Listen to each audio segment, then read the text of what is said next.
আমি বর্তমানে যে জায়গাটি দাঁড়িয়ে আছি এই জায়গাটির পাশে অর্থাৎ আমার পাশে একটি গ্রাম আছে। এই গ্রামটির নাম হচ্ছে জলকা মাধবপুর। এই জলকা মাধবপুর নাম রাখার একটি ইতিহাস আছে। ছোট্ট করে সেই ইতিহাস একটু বলে যাচ্ছি যে আমি বর্তমানে যেই জায়গাটিতে দাঁড়িয়ে আছি এই জায়গাটির পাশে অর্থাৎ আমার পাশে একটি গ্রাম আছে। এই গ্রামটির নাম হচ্ছে জলকা মাধবপুর। তো ছোট্ট করে এই জলকা মাধবপুরের ইতিহাস একটু জানিয়ে আপনাদের জানাচ্ছি। কারণ মাধবপুরের আগে জল কেন রাখা হলো, আমার পাশেই কিন্তু একটি বাওর আছে।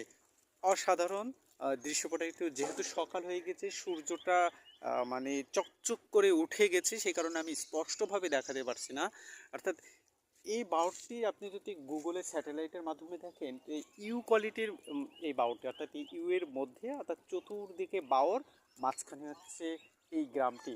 অর্থাৎ আপনি যদি এই বাওরে অর্থাৎ সরি এই গ্রামে আসেন, এই গ্রামটি আসলে আপনাকে এই বাওরের বুক চিরে অর্থাৎ সেতু পার হয়ে একটা ব্রিজ আছে, সেই ব্রিজটি পার হয়ে আপনাকে আসতে হবে। সে কারণে মূলত এই গ্রামটি জলকা মাধবপুর রাখা হয়েছে। আরও অনেক ইতিহাস আছে যা বলা এখন সম্ভব নয়।